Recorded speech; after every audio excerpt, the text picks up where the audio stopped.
Hello there, I'm Eamon Holmes. And I'm Isabel Webster. And we hope you can join us for Breakfast with Eamon. And Isabel. You make me laugh out loud, belly laugh. Is that important first thing in the morning? Yeah, absolutely. And there's me trying to be deadly serious. News is a serious business. Yeah, I have to rein you in sometimes. Well, it doesn't stop us laughing at it. It doesn't stop us having an opinion on what's going on. Yeah. And it certainly will not stop us reflecting what you think. Weekdays from 6 to 9:30 on GB News. I'm Dan Wootton. Join me Monday to Thursday from 9 to 11 for the feistiest and most fun news debate on TV, where free speech reigns. I'll bring you a sharp take on the day's biggest stories, bombshell newsmaker interviews, and A-list guests. And I guarantee you, no spin, no bias, no censorship, and no reason to go to bed. That's Dan Wootton tonight, Monday to Thursdays from 9 on GB News.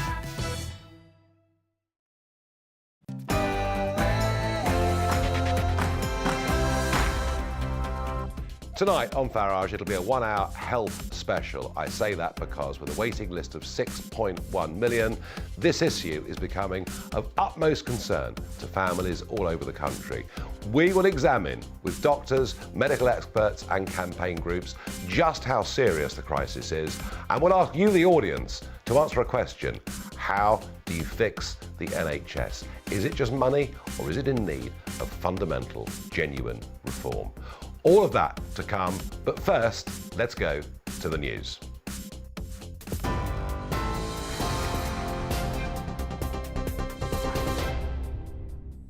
Hello, I'm Tamsin Roberts in the GB newsroom. The Prime Minister has announced further military support for Ukraine following the threat of a full-scale invasion. Boris Johnson told MPs defensive weapons will be sent to Kiev as a result of Russia's aggressive behaviour. Our security editor Mark White reports.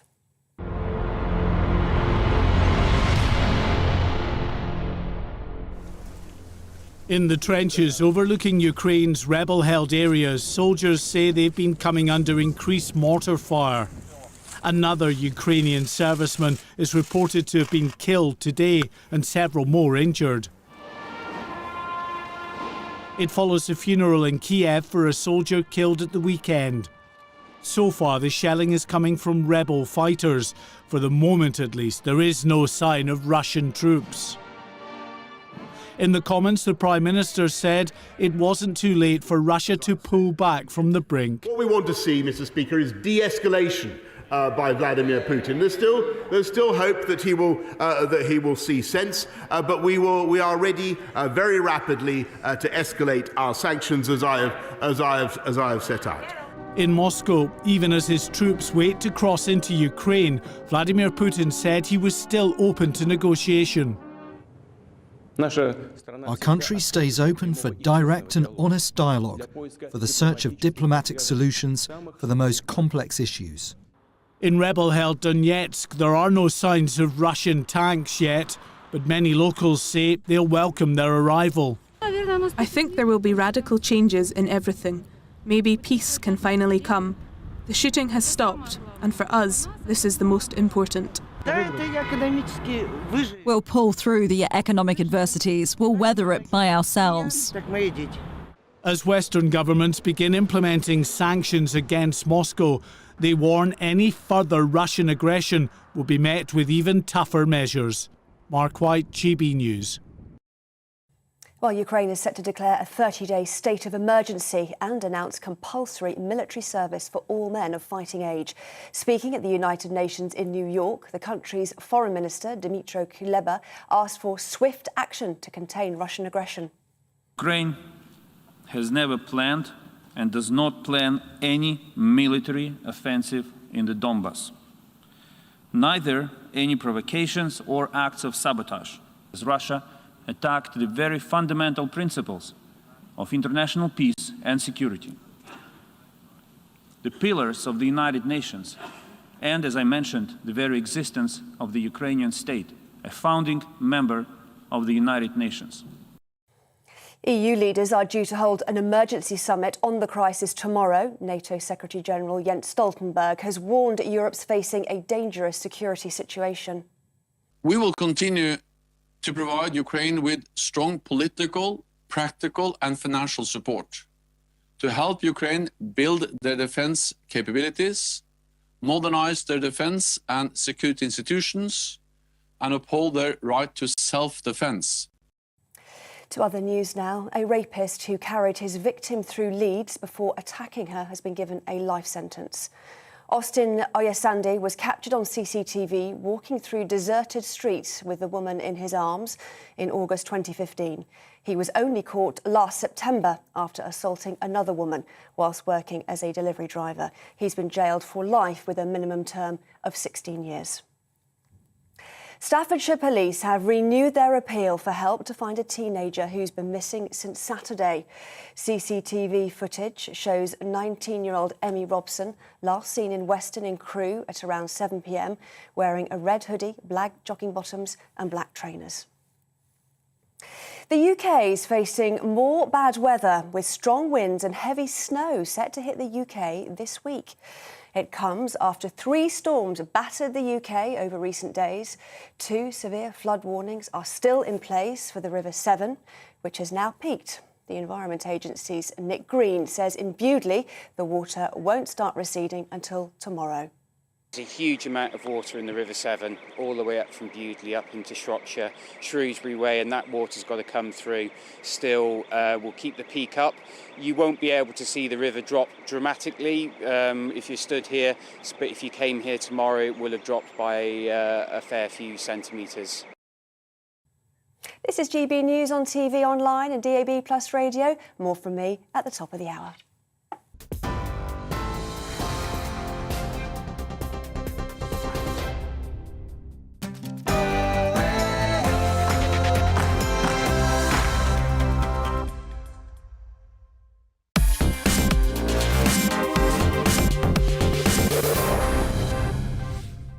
On the 19th of July last year, I did my first evening show here at 7 p.m.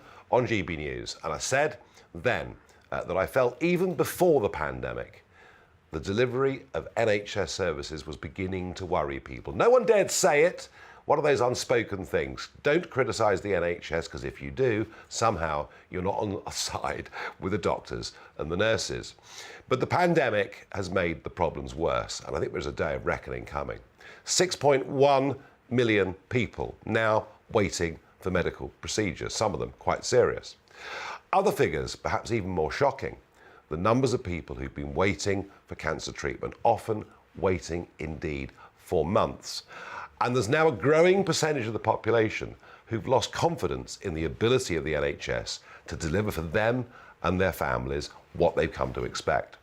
Add to that a growing loss of confidence in our general practitioners. And this is terrible because GPs have been one of the most trusted members of our local communities. And yet, the lack of face-to-face consultations, only 60% of consultations now are actually face-to-face. Again, something that is worrying people. Now, Sajid Javid, the Health Secretary, has a plan to solve all of this. And our taxes will be going up from the 1st of April to help pay for some of it. But when I look at his plan, what I see are a series of targets. Frankly, it could be a kiddie's wish list to Father Christmas.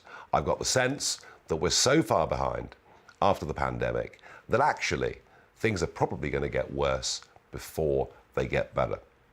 So the question tonight I want to debate with you, the audience, and all of my guests is, how do we fix the NHS? Please send me your ideas, farage@gbnews.uk. And it really is a very, very fundamental, very important question. It may well dominate, actually. I mean, I know that there's much else going on in the world, but it may well dominate family dinner conversations for years to come. Well, joining me first to discuss this, Dr. Parth Patel, Research Fellow at the Institute for Public Policy Research.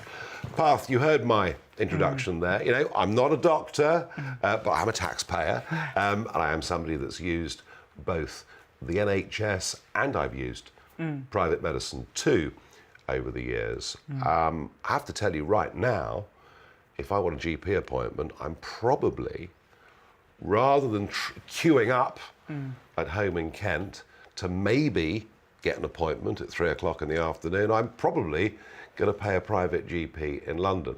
That's not a bad thing in one way if it takes the pressure off. But how serious is this crisis? Am I wrong? Am I over-exaggerating? Well, there's no two ways about this. The NHS is in a really challenging position. We're in a serious point, and the easiest way to really think about this is the NHS is struggling to deliver on its core, its founding, its principal function, which is a healthcare service that provides care at the point of need for anyone who needs it. And we're in a position where that's not the case. Sure, emergency services, if I have a heart attack, the NHS will treat me in pretty much a timely way. It's not perfect, it's worse than it's been before, but that will happen. But actually, if I've got cancer, as you alluded to, or actually if I've got a knee replacement, and my mum's 2 years waiting for a knee replacement, right? That's not quite timely care. So it's definitely in a position where the system is stressed, and we need to we need to navigate out of this. And you're right, it's going to be on everyone's tongue. Everyone's got a family member, a friend on a waiting list, if they're not on a waiting list already themselves. And it's a conversation that will dominate politics and it will dominate society, and it's something we need to work out. Maybe even worse than you said, actually, because even a heart attack, now in many parts of the country, you ring an ambulance, and the waiting times are longer than they have ever been. In fact, in many cases, people even with suspected heart attacks being told, well, is there someone that could drive you to the hospital?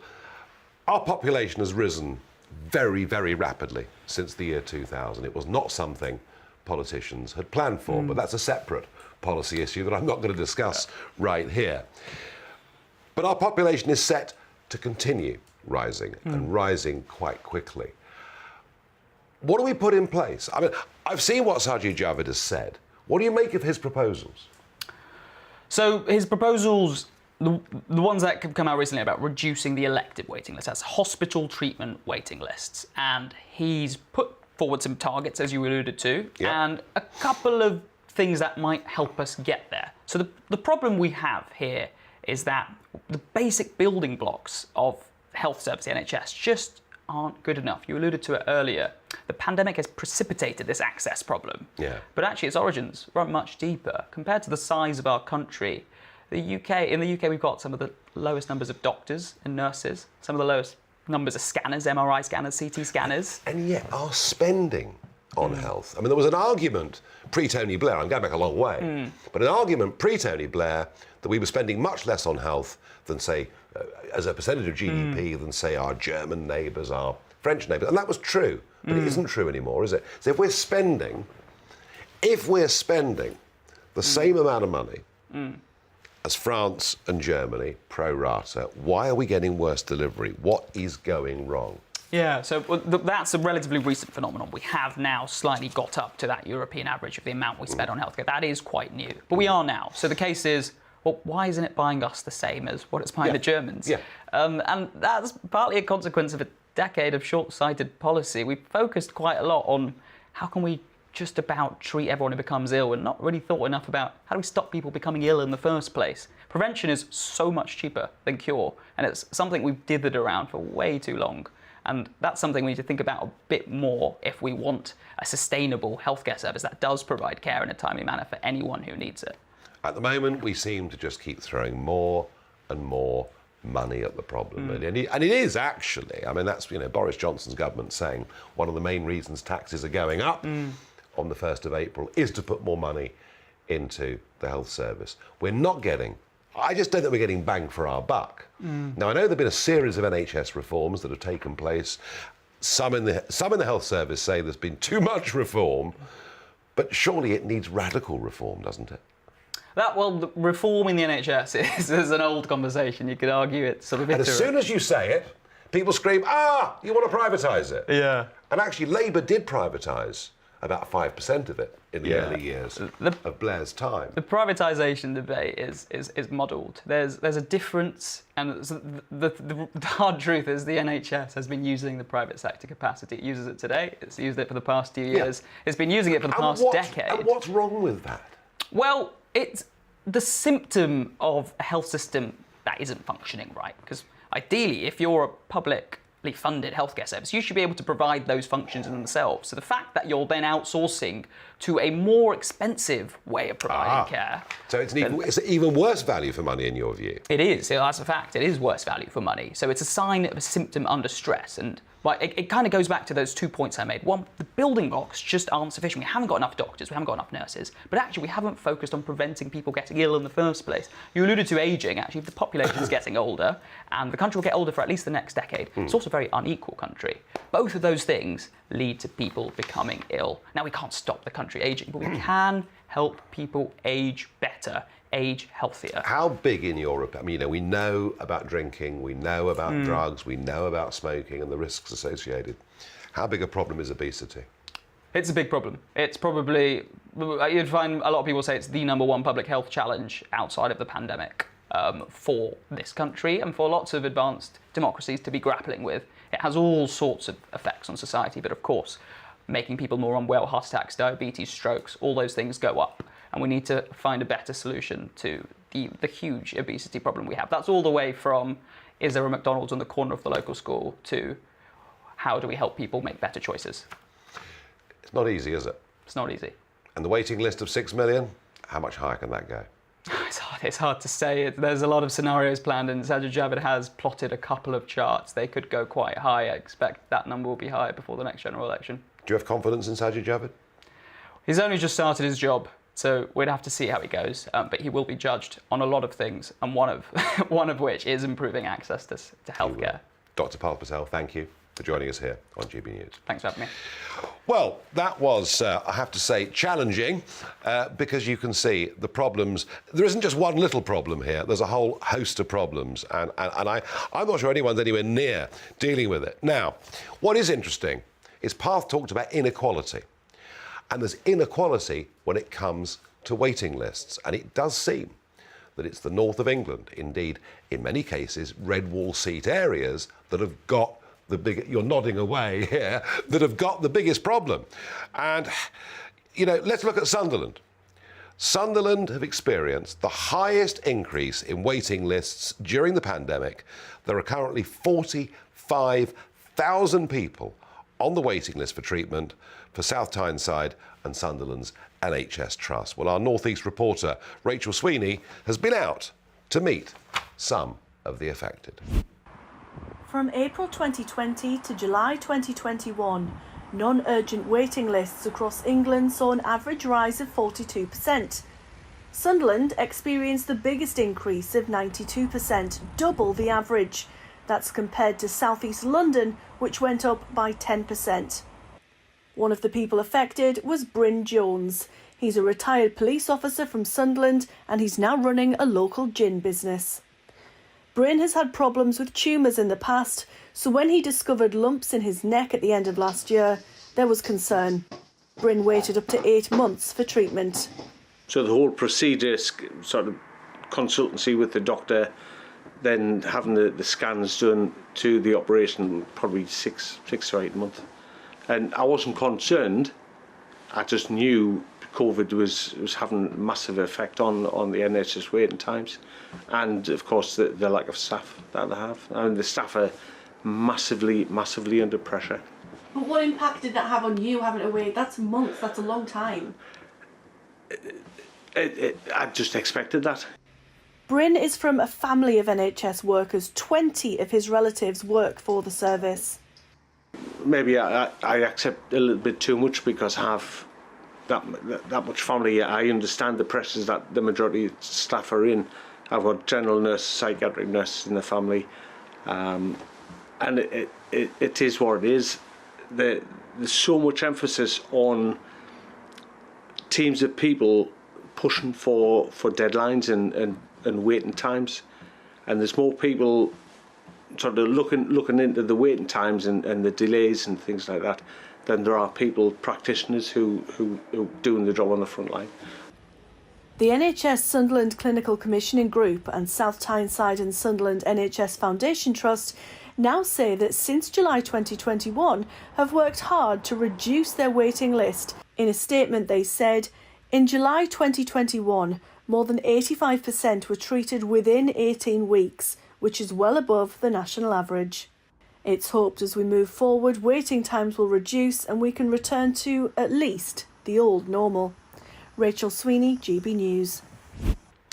And it's the money. I keep talking about the money. Just throwing money at something and not getting bang for your buck doesn't seem to me to be the answer to all of this. I worry about waste. I worry about inefficiency. I can't believe we've spent 37 billion on test and trace. I just can't believe where some of this money goes. Well, joining me to discuss this is Christian Niemitz from the Institute of Economic Affairs, an organisation that looks very hard at money, how government spends money.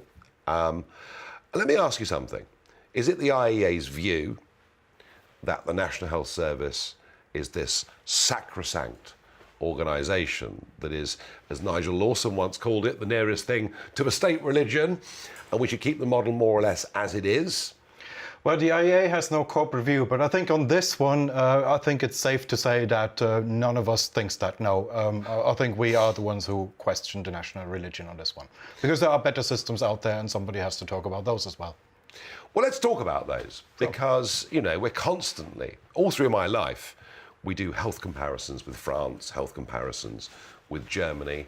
Other countries are said to be better at preventative medicine than we are, but they have different economic models, don't they? Different funding models. They have, absolutely, yes. I mean, I've long been a fan of the private insurance model in the Netherlands, for example. That's a system where the whole population, everyone has private insurance. That doesn't mean that it's a pure market system. They still have a safety net. The government makes sure that everyone can afford private insurance, and to make sure that private health insurers cannot discriminate. But you otherwise get a market provision of healthcare. You get private hospitals, you get private health insurers. You can choose, and you are the customer. And that does mean if you are not happy with what you're getting in one place from your healthcare provider, from your healthcare insurer with a particular model of provision, you can go somewhere else. Not as radical as that. It was interesting in the House of Commons a couple of weeks ago. Sir Edward Lee, a very senior backbench Conservative member of Parliament, got up and said something that I've been saying here since last July, since I've been covering this subject. Namely, why don't we give people tax relief if they're prepared to put money into private healthcare schemes, because that would at least relieve some of the burden off the National Health Service. I mean, that would make sense, wouldn't it? That would be a first step, yes. And that exists already in some places. That is more or less the system in Australia. They have a state-run health insurer, which covers the entire population. But they also have that system that you described, selective tax relief if you get private insurance. And just over half of the population, I think, make use of that option. And that means, yes, they take some burden off the public system. Now, of course, you also have to have a separate recruitment system in the private sector, because if public and private systems are just competing for the same doctors, then it doesn't help. But if those private healthcare providers have that independence and can have their own contracts, then that can be a way of taking some of the pressure off the public system. Whenever any debate about any form of privatisation comes up in this country, I mean, people start screaming. Yeah, been there. I mean, screaming, as if you're on the verge of committing some terrible, heinous crime. It was interesting, talking to my previous guest, and the point that he made, which perhaps doesn't help in terms of this debate, but the point that he made was that when the National Health Service outsources, whether it's cleaning contracts or hip replacements or whatever it may be, his point was whenever it does that, the bill's even more expensive. That is true in some cases, especially where you had private construction of hospitals and then leasing it back to the NHS. That kind of system, the so-called private finance initiative. But that is because in that case, it's not the consumer who's in charge. It would be a government entity awarding the contracts. And as someone who believes in consumer choice in free markets, I believe that the state is a bad entrepreneur, but I also believe that for the same reason the state is bad at contracting. So it's not about just handing out contracts to private organizations, it's about putting the consumer in charge so that the consumer can decide, I don't like what I'm getting here, I'm going there instead. And you don't have that with, I mean, I didn't listen to the previous section, but I'm guessing that would be what he was talking about, those sorts of arrangements. And the test and trace scheme that you mentioned, that would be... How have we spent all this money? That would be a perfect example. And what's the benefit been? That would be exactly that kind of arrangement where you have just a government entity giving out a contract to a private provider. And of course, if you tell a private sector organization, you get lots of money, we're not going to monitor really what you do with it, then yes, someone is going to take advantage of that. But it would be the situation where you can choose and you are the consumer, that's when you make wise choices. For you, You think the Dutch system's the best system, don't you? Yes. I mean, they have roughly the same level of spending that we have, but they get much better outcomes pretty much across the board. And for a taxpayer, is it insurance? See, we hear medical insurance. We think America. We think, it's because, you know, American medicine costs a fortune, and that's partly because of their legal system where people sue each other for $30 million or whatever it is. If I was a normal, ordinary taxpayer and we switched to the Dutch system, how much more would that cost me? On average, it would be about the same as now. Because, I mean, total spending in the Netherlands is almost identical to British levels. Per capita spending? Yes. All right, I tell you what, Christian, you've got a very, very hard sell here. I know. I haven't made many friends for this. It's tough. Last question. Does the NHS spend too much money on bureaucracy and middle managers and structure? It must do somewhere. I've never quite been able to work out where the money actually goes. But you can see that in terms of overall spending, we are now slightly above average in the OECD, in Europe, spending slightly more than a lot of comparable countries. But we have fewer doctors, fewer hospital beds, fewer nurses. So where does the money go? It must go somewhere. But well, I know. Christian Niemitz from the IEA, thank you for joining me. Well, are you prepared at home to think about having a radically different system? Or would you say, no, we've had this since the late 1940s, we cannot fundamentally change it? Should we actually have a look? Should a big study be made, perhaps, of the Dutch system? Maybe of the Australian system? Is there anything wrong in thinking about doing things differently? Remember the question, how do we fix the NHS? Farage at gbnews.uk. I'll be back with you in a couple of minutes.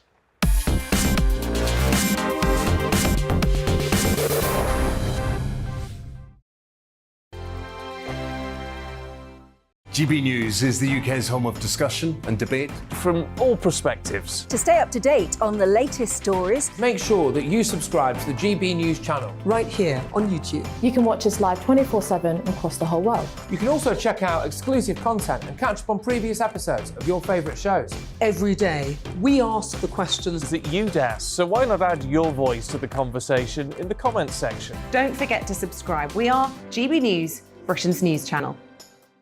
Every night at 11 on GB News, we bring you the next day's stories the day before. Basically like time travel. If it's a big story, we'll cover it, guaranteed. But we'll also have some fun along the way. Big opinions, big laughs. Sometimes big hair. This is Headliners, the paper review show that won't send you to sleep like the others will. 11 p.m, 7 nights a week.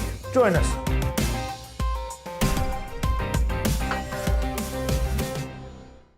Hello there, I'm Eamon Holmes. And I'm Isabel Webster. And we hope you can join us for Breakfast with Eamon and Isabel. You make me laugh out loud, belly laugh. Is that important first thing in the morning? Yeah, absolutely. And there's me trying to be deadly serious. News is a serious business. Yeah, I have to rein you in sometimes. Well, it doesn't stop us laughing at it. It doesn't stop us having an opinion on what's going on. Yeah. And it certainly will not stop us reflecting what you think. Weekdays from 6 to 9:30 on GB News.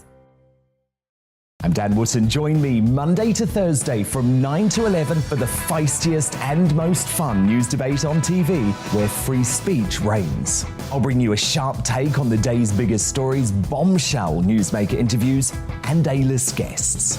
And I guarantee you, no spin, no bias, no censorship, and no reason to go to bed. That's Dan Wootton Tonight, Monday to Thursdays from 9 on GB News.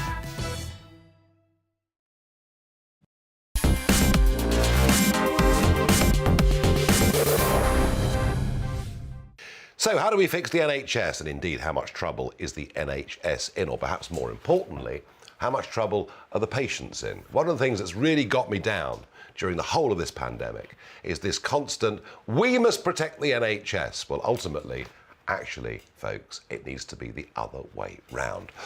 We'll talk about that over the rest of the programme. Some reaction from you so far. Pearl says, I would treat it like a business and get Alan Sugar to sort it all out. Well, it's not an uncommon view, the idea that a businesswoman or a businesswoman could come in and radically change it. Jack says, fairly small change, but I'd stop letting Scotland have free prescriptions and make them pay like the rest of us in the UK. Yes, they probably think if they leave the UK, we'll go on paying for their healthcare. We won't be giving them all that money anymore.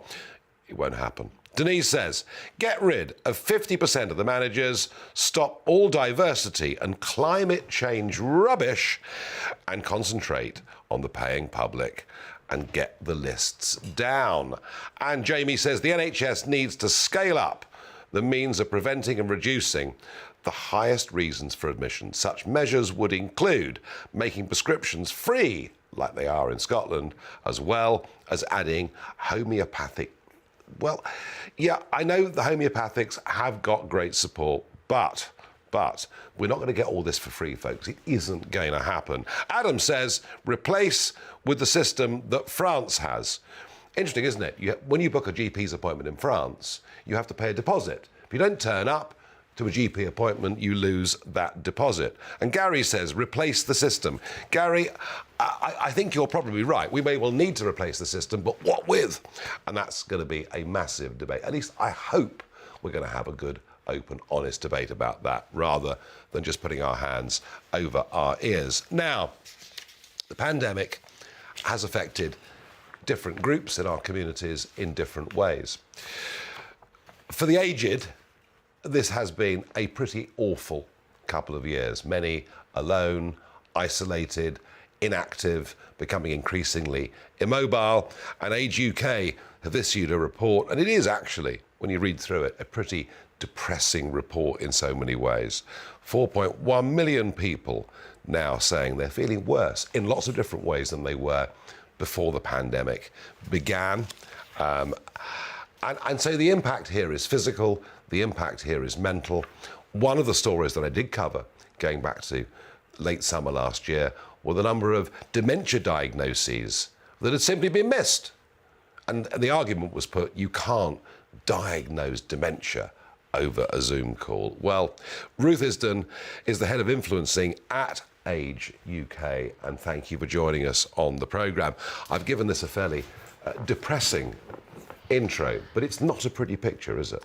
No, I'm afraid not. The last couple of years have been really hard for a lot of older people. Not everybody by any stretch. Some people have, weathered the storm pretty well, as they have across all age groups in the population. But there is a significant group of older people who they've been, as you say, they've been at home, they've been isolated, they've been quite lonely in lots of cases. So we've seen people talking about the fact they're living in more pain than they used to, that their health conditions are worse than they used to be, that they are finding it harder to remember things, that they feel more anxious, that they can't walk as far. I mean, you name it. And within that, there are some really quite serious stories as well. People who perhaps 2 or 3 years ago, they were getting on the bus, going to town, doing their own shopping, and now they're saying, well, do you know what? I can't get up the stairs in my own house. So for some people, it's been pretty catastrophic. Yeah, and interesting, one of the figures that has been floating around is, despite the length of waiting lists and the problems that people have got, that up to 10 million people haven't actually been for checkups. And many of those are older members of our community not wanting to cause a fuss in times of crisis. So the situation may be worse than we even know. I think there's going to be quite a lot of unmet need. There's quite a lot of hidden need, I think, that's still out there to come forward.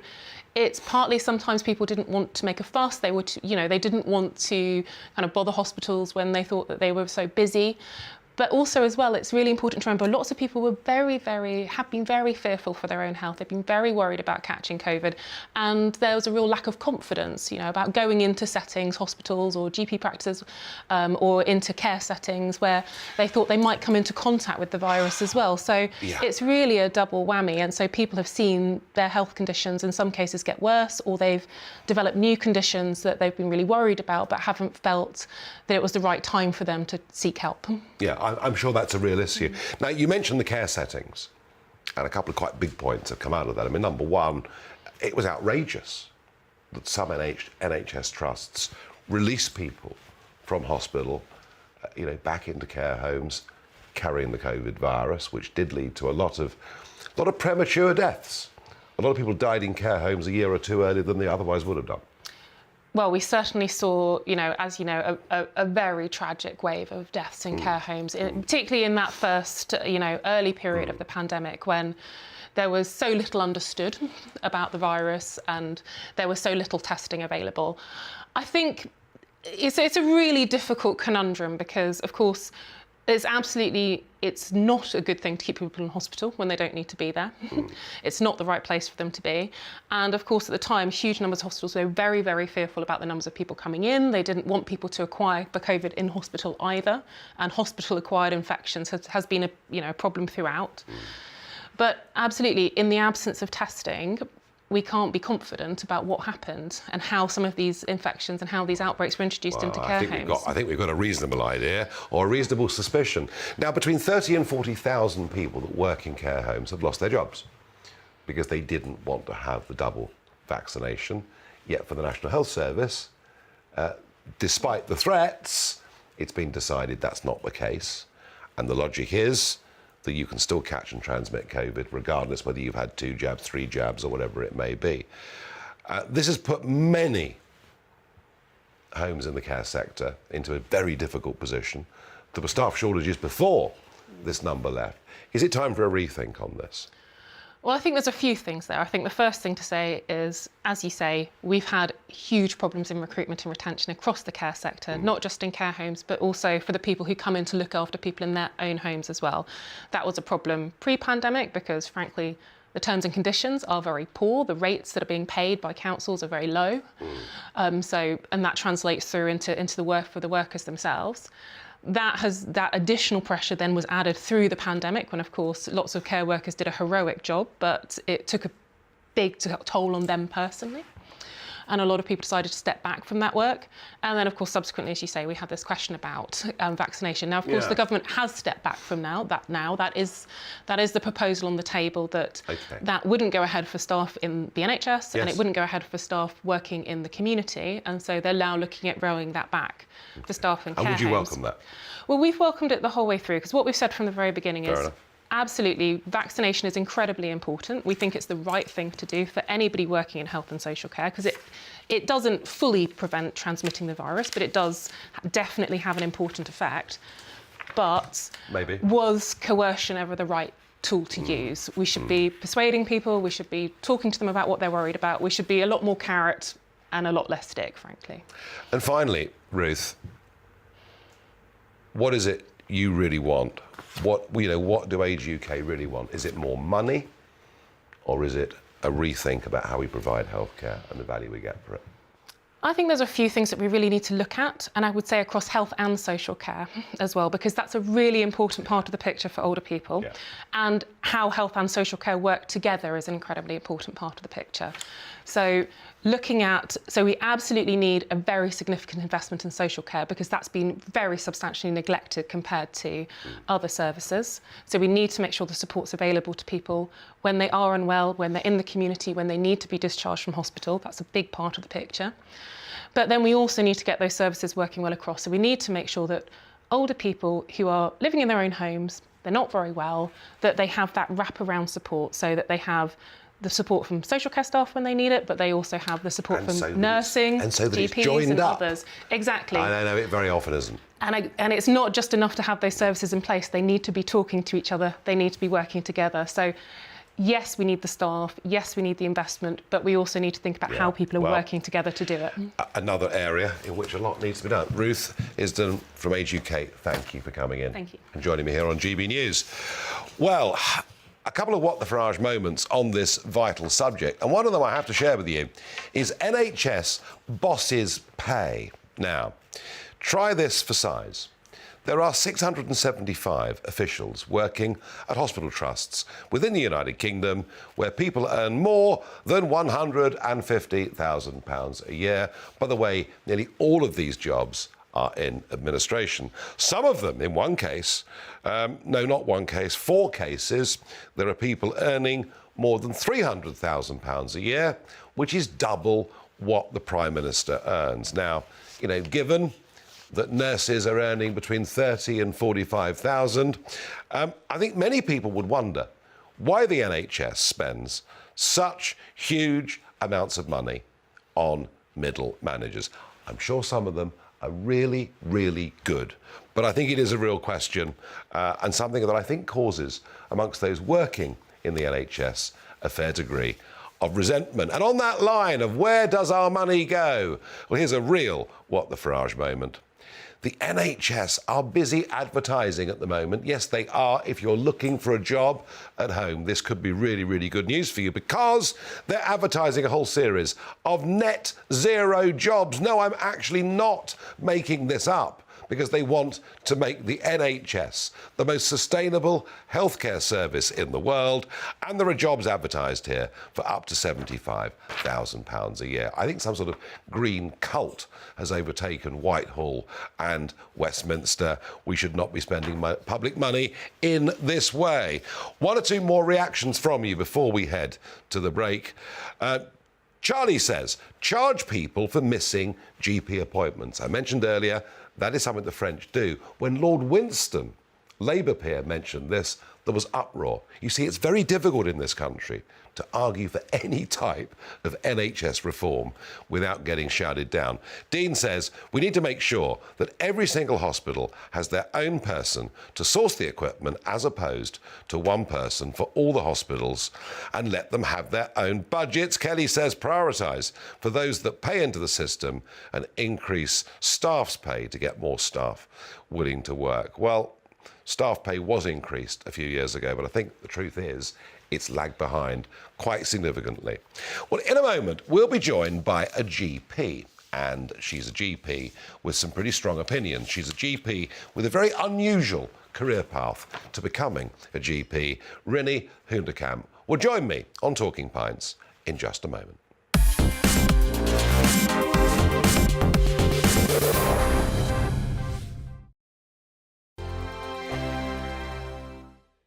GB News is the UK's home of discussion and debate from all perspectives. To stay up to date on the latest stories, make sure that you subscribe to the GB News channel right here on YouTube. You can watch us live 24/7 across the whole world. You can also check out exclusive content and catch up on previous episodes of your favourite shows. Every day, we ask the questions that you'd ask, so why not add your voice to the conversation in the comments section? Don't forget to subscribe. We are GB News, Britain's news channel.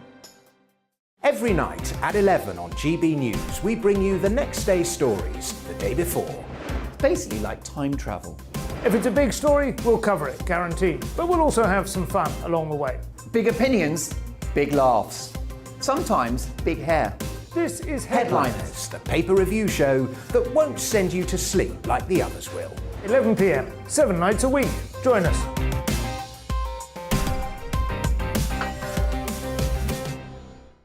Hello there, I'm Eamon Holmes. And I'm Isabel Webster. And we hope you can join us for Breakfast with Eamon. And Isabel. You make me laugh out loud, belly laugh. Is that important first thing in the morning? Yeah, absolutely. And there's me trying to be deadly serious. News is a serious business. Yeah, I have to rein you in sometimes. Well, it doesn't stop us laughing at it. It doesn't stop us having an opinion on what's going on. Yeah. And it certainly will not stop us reflecting what you think. Weekdays from 6 to 9:30 on GB News. I'm Dan Wootton. Join me Monday to Thursday from 9 to 11 for the feistiest and most fun news debate on TV, where free speech reigns. I'll bring you a sharp take on the day's biggest stories, bombshell newsmaker interviews, and A-list guests. And I guarantee you, no spin, no bias, no censorship, and no reason to go to bed. That's Dan Wootton Tonight, Monday to Thursdays from 9 on GB News.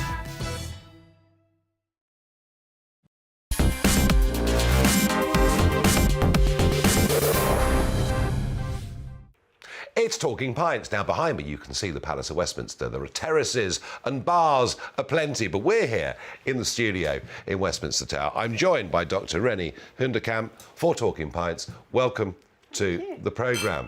Now, you've got a very interesting story as a doctor and a media medic. How you got there is fascinating. And I know you've had some pretty strong views about the National Health Service, the way it's operated, particularly through the pandemic. But looking at your history, very interesting. I mean, you know, you don't come from the classical background of somebody who would become a GP No. and a media medic, East End girl, single parent family, and from what I can see, a school that didn't really encourage you. No. And I think actually it's all of that which has given me a different view on the NHS to maybe the doctors that have gone in at 21 straight from university. And so always seen the NHS through NHS glasses, where I've seen it from having lots of experience in business beforehand and always having to fight to get where I wanted to be. And so, yeah, I went to this Sync school in East London where being bright and wanting to learn really wasn't, you know, the done thing. And I was bullied mercilessly as a result. And I think that made me quite strong as well. I'm not saying that kids should be bullied, no. But you know, it certainly formed who I am. And I was always going to go to medical school because my mum, who was the driving force behind me, always said, "You can do whatever you want. You know, work hard, get out of here." And that was always my plan. I did 11 O levels, I did 4 science A levels, and then I went a bit crazy, Nigel. To be honest, I woke up one day, was tired of learning, went to my careers teacher. They didn't want girls in medicine, and they really didn't. I had to fight. Just sort of pick that up for a second. So you were actively discouraged as a woman from going into medicine? To do 3 science O levels, which what you needed to do then to go to medical school, my mother had to go to the school and fight.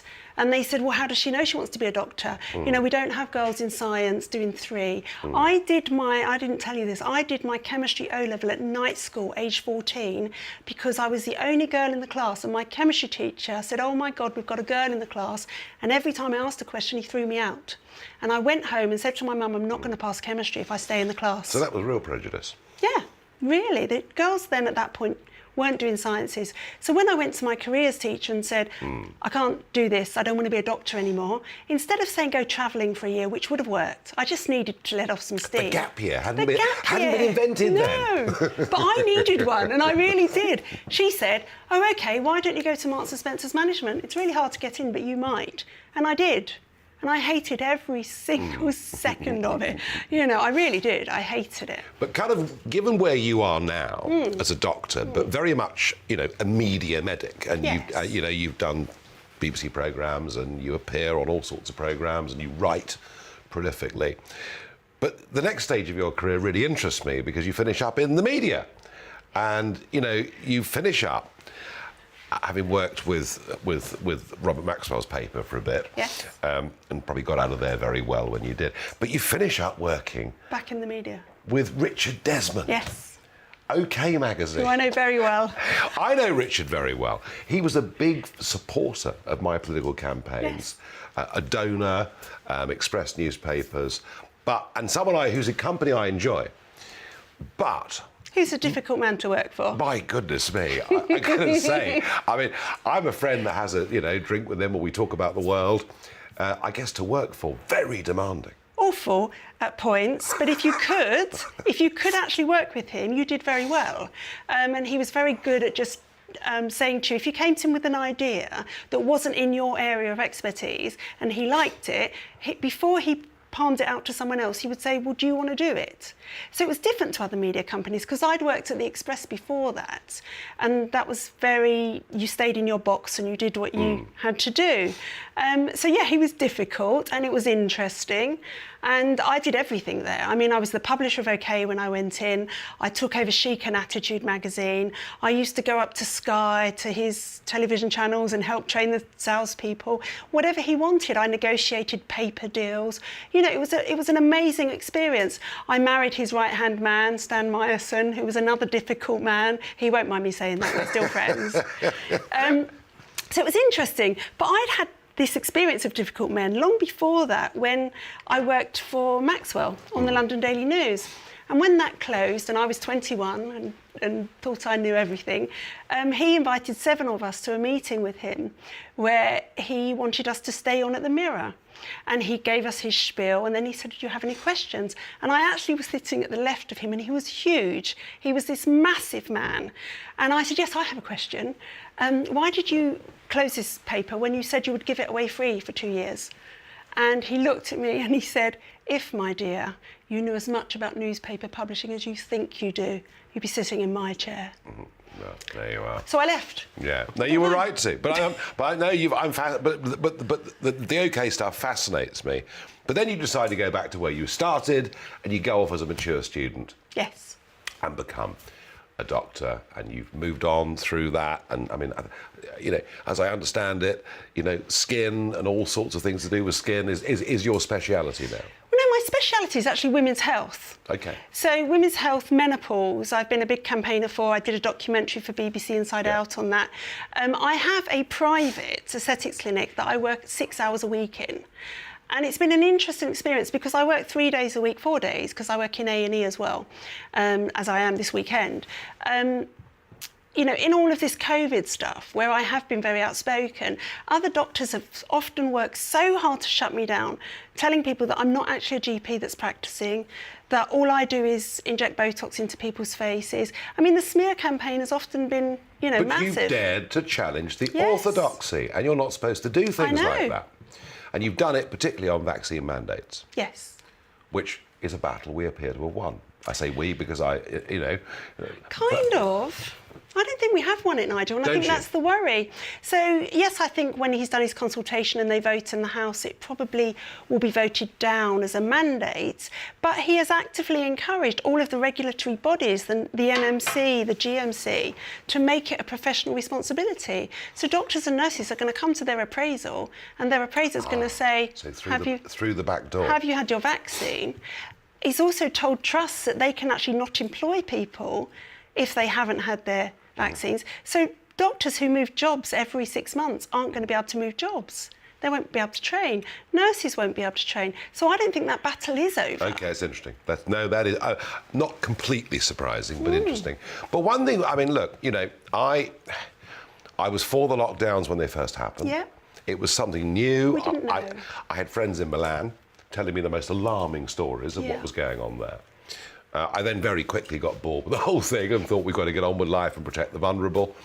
But one thing we can say, and you've campaigned more vocally and more publicly than I have on this, I might have been a bit later to the party on it, but you know, fair enough, we all make our minds up on things at different points in time. I was early on the Europe thing. I was with you. Very early. But the fact that all restrictions in England are ending, that we are the first country to really say we're going to get rid of all this stuff, actually shows you the power of a free press, which we still pretty much do. The complete censoring of these arguments has been online. Yeah. It's not been in print, you know. To a degree. To a degree, and I think GBNews has added to that media plurality in terms of debate. And I've noticed things that we're doing, other broadcasters now beginning to do. I also think that enough sensible members of Parliament were prepared to rebel against the party line and their leader. So I actually think this is a genuine victory. You know, we're not going back into lockdowns. No, and I don't think we ever can or ever will. No. And I think, I mean, you've just been talking to Age UK. For me, I think my first article about this was April 2020, when I sat in GP for a day and saw 4 different patients at different stages of their cancer diagnosis to treatment be cancelled. And I could see immediately the tragic effects that this was going to have if this continued for any time. And I wrote that first article in anger, actually, because I'd seen someone who'd had a curative lung cancer operation cancelled. Curative. So by the time she got to operation, she probably wouldn't be curative anymore. And to me, that was devastatingly tragic, because I understood that COVID was killing people. But surely we couldn't just discard all of these other people. You know, 450 people a day die of cancer in this country. It's going to go up because of what we've done. Is there anything we can do to rectify this, to resolve this? We've got this massive waiting list. We've got these cancer pages. I mean, diabetes screening. Yeah. We've barely been bothering from what I can make out and talking to diabetes experts. What do we have to do? What needs to happen? Not just with the backlog from the pandemic, but the NHS. It has a problem, doesn't it? It's broken. It's not fit for purpose at the moment.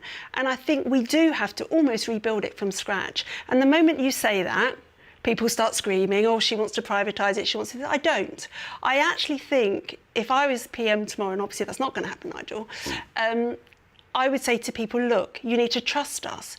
The NHS will always be free at the point of contact. That's the first thing. And we have to reassure people that that is the aim, not to privatise it, not to put it in other people's hands. And I think one of the massive problems in the NHS is the waste and the duplication. And much of that has come from splitting it up into a zillion different pieces. Psychiatry, for example, that used to be one department, is now hundreds. So if you've got, not hundreds, but it's lots. You know, if you're a new diagnosis, you go into an assessment and brief team for 6 weeks. But if you need treatment for longer than that, you then go to a recovery team for 6 months. But if you need longer than that, you go to another team. Every one of those teams has its own back office, its own photocopy machines, its own contracts. So are we going to finish up?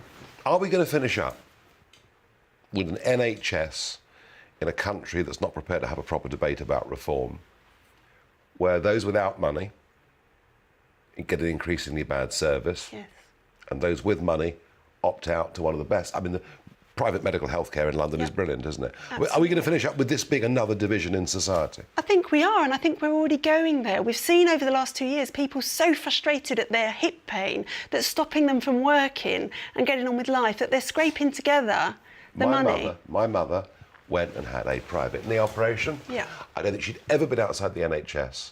And she's old enough to remember, of course, when it was set up, and in desperation and not wanting to wait for 2 years, she went and did that. And it's tragic. It's worrying, isn't it? But lots and lots and lots of people. I mean, I sometimes speak to people on the phone, Nigel, and they need physio, and the wait list for physio is months and months and months. And I say to them, if you've got about £50, you can probably have an initial physio appointment. They haven't. Some people haven't got £50. That might sound really weird to lucky people like us, but it isn't. No, I know this is real. Brittany Hundekamp, thank you for joining me here on Talking Pints. This is a conversation. Well, your life's been fascinating, but the last few minutes of it, there are no easy conclusions or answers to any of this. It's going to be a real problem. And I guess all of you at home can see this is going to be one of the biggest societal issues for years and years to come. That's enough from me. Let's have a look at the weather.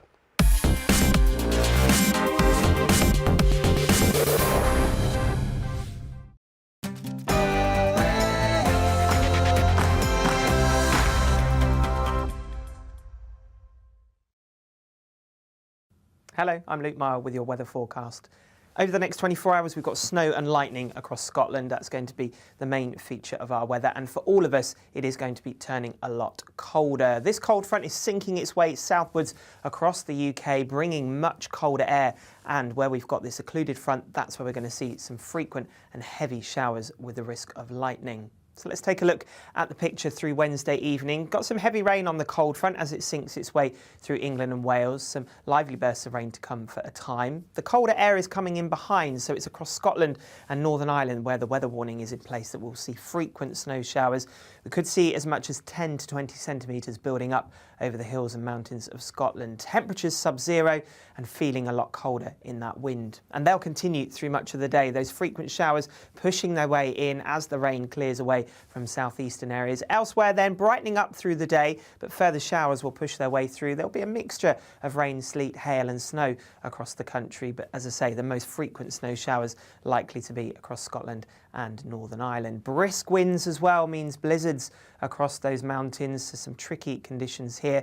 Temperatures a lot lower than recent days, and it stays cold and wintry through the first part of Thursday night. We'll see this another feature coming southwards, so we could see some snow over the Pennines, perhaps North Wales. But later on into the small hours of Friday, we'll start to see those winds easing down. The skies will clear, showers will tend to become fewer and further between. So a touch of frost first thing on Friday morning. Lots of sunshine out there, though, on Friday morning. Still a few showers in the mix, but they'll be easing their way off into the North Sea. And for most of us, under a ridge of high pressure through Friday, it looks to be a much calmer day. Light winds, temperatures not faring too bad, still on the chilly side. But I think as we go through the day, there'll be plenty of sunshine. And it stays dry across the south. Chance of rain further north over the weekend. Goodbye. GB News is the UK's home of discussion and debate from all perspectives. To stay up to date on the latest stories, Make sure that you subscribe to the GB News channel. right here on YouTube. You can watch us live 24/7 across the whole world. You can also check out exclusive content and catch up on previous episodes of your favourite shows. Every day, we ask the questions That you'd ask, so why not add your voice to the conversation in the comments section? Don't forget to subscribe. We are GB News, Britain's news channel. Every night at 11 on GB News, we bring you the next day's stories the day before. Basically like time travel. If it's a big story, we'll cover it, guaranteed. But we'll also have some fun along the way. Big opinions, big laughs. Sometimes big hair. This is Headliners, the paper review show that won't send you to sleep like the others will. 11 p.m, 7 nights a week. Join us.